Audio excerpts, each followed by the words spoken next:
Hello everyone, welcome to Art Time with Mr. Gabe. I hope that you're all doing well at home and you're adjusting to life as it is right now. In today's online art class, we're going to be making a picture that is based on contour lines from maps. Some of you might know what I'm talking about. Maybe some of you do not. So contour lines are the things that show elevation on maps. They show where there are hills and mountains. They make really cool patterns. So I'm going to show you in today's class how you can use those patterns and different colours, or if you don't have colours, if you only have a pencil, I'm going to show you how you can just use pencil shading instead, but hopefully you have colours and you can use them to make a pattern, a contour line inspired pattern piece of art. Anyway, let's get started, shall we? Okay, so to make this piece of art you will need a piece of paper. Plain piece of paper is good, but if you don't have one, then paper with lines, lined paper from your notebook is fine too. Ideally you would have a black marker. It could be one with a tip like this, or it could be a little bit thicker maybe, or a little bit thinner is okay too. If you don't have that, then also a pencil is fine too. So we begin in the center. And the first thing you're going to do is draw a small shape, something like that, either with 3, maybe with 4, maximum 5 points, and you go around it. Now the trick with this is to vary the amount of space in between the lines. Here the lines are very close together, and here the lines are further apart. If you can hear panting, that's a hot dog that's just come into the room. Now that line is very far apart there, and it's still going to stay close at that point.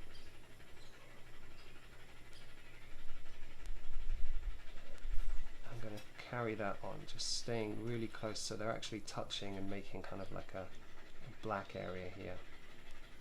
Now here I'm going to just add a little bump. Maybe start to come in a little bit closer again here. What happens when we get to that bump is an extra piece of the shape starts to form as we add new lines. This piece is getting closer together.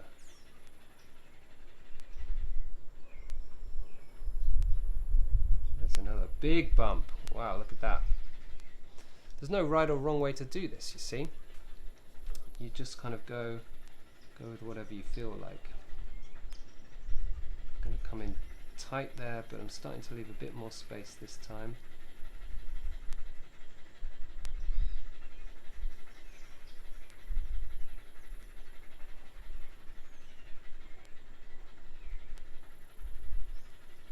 A bit faster now, how about that? Woo!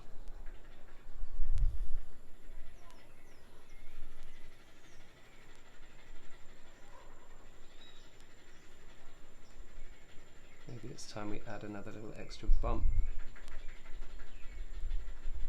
As we move out to the edges of the paper, we've got more space to play with, and there's more opportunity to create more bumps and more features. There's another one. Let's come in tight again here. Starting to get close to the edge of the page there.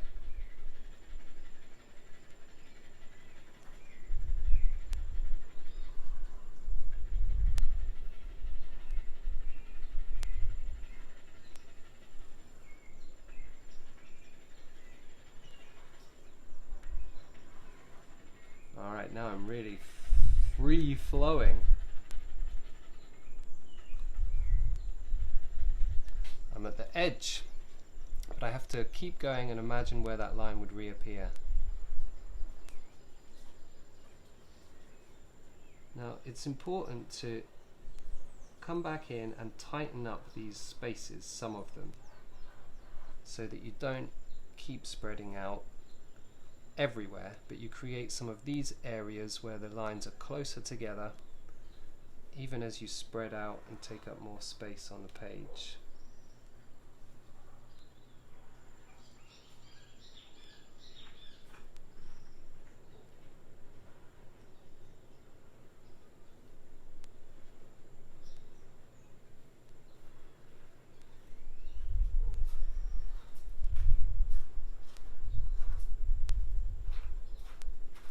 You can also kind of shortcut little spaces there.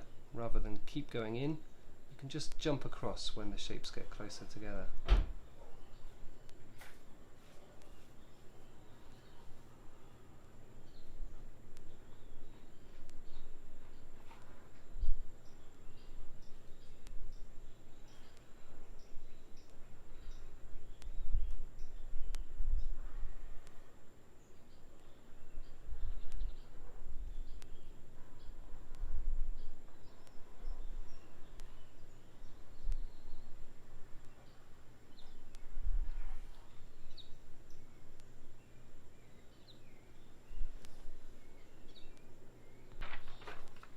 Okay, so here's what it looks like when you've finished doing all the lines with the black marker. The next stage is to color. You can continue using markers if you want to, or you can use color pencils. And really you can decide, there are many ways to do this. You can decide to have patterns of colors, so you might go like a sequence of blue, red, yellow, orange, blue, red, yellow, orange, blue, red, yellow, orange, blue, red, and so on. So you create a kind of a sequence like that. Another way to do it is to have like a kind of gradient of colors. So then you would maybe start with blue and then go to purple and then go to red and then go to orange and then to yellow, and then from yellow you would go to green, and from green you'd jump back to blue. Plus you might have, if you've got a good set of colors, you might have variations of tones within that. You might have a light blue and a dark blue, and a very yellowy green, and then a very kind of bluey turquoise kind of green. So then you could join up those gradients even more. You could join up the colors within those gradients even more. So hopefully that makes sense. You could have, of course, you could also do random colors. That's an option as well.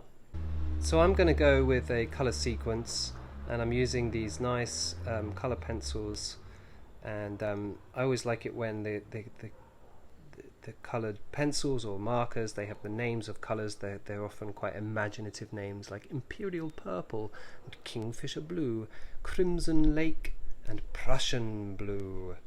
So yeah, that's going to be my sequence. They're quite close together, these colors, in terms of their tone. So that's going to give the whole piece a kind of coherent feel. It doesn't have to be done this way.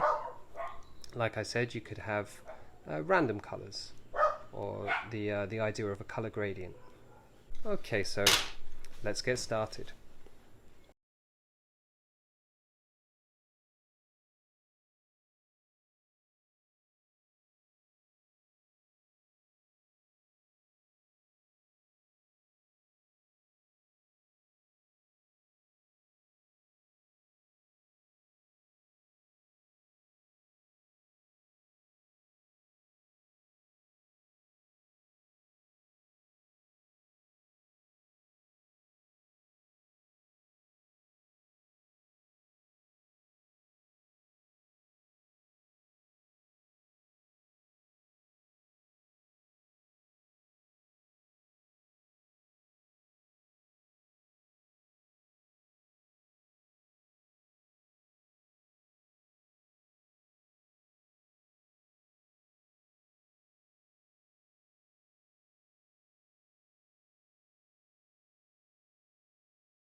Now here's an opportunity.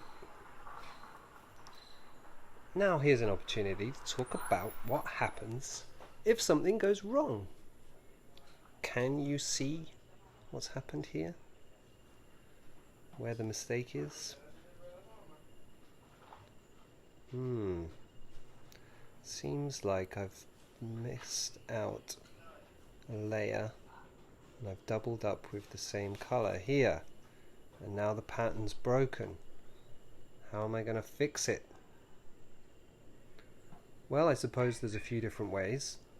I could keep going around with the same color and just have a double one of that color. That's possible.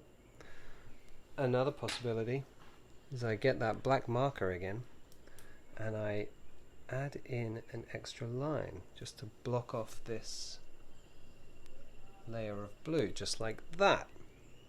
See, that was where I realized I was going wrong. So there's a kind of what that means is now there's a little overlap here, but we kind of keep the same ring of blue. Now the next color in the sequence was the Imperial Purple. And now when I come to this area with the purple, it's going to disappear, isn't it? So I have to kind of fix this part as well, because I want that purple to keep going around, and that means I'm going to have to keep fixing it again and again with every color, with every line. So this area of the picture is going to have a kind of funny little irregularity. Now, as always, we can learn from mistakes that we make.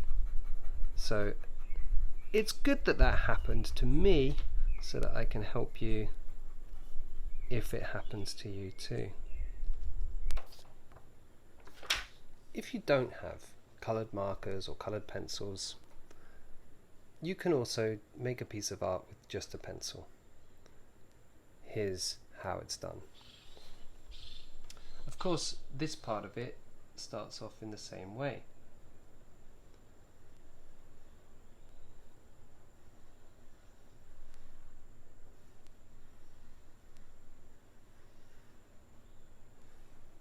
Making the contour lines and following the lines just like I showed you before. Of course, you would finish and fill the whole page. Now then, you have to remember what we've done in class previously, where we used different shading tones for different effects. So we had like a dark shade, a medium shade, very light shade, and then perhaps we would have one just blank. Okay, so then we've got 1, 2, 3, 4 different tones that we can work with, and we can work with them in a sequence. So we can go, let's start blank, then very light tone, then a medium tone,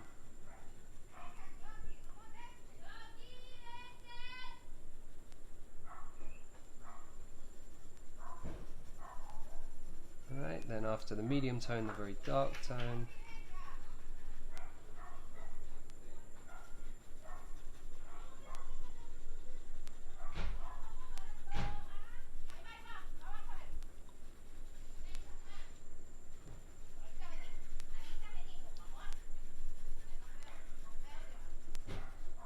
now here's a little difference. Instead of jumping back to the light one, we can go in reverse and make the sequence longer. So then I would go to the medium tone,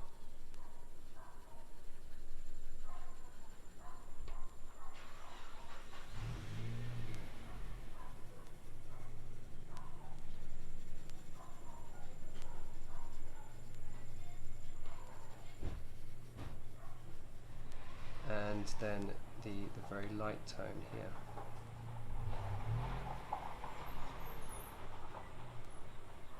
And of course the next one would be, what would it be? It would be the one that you leave completely white.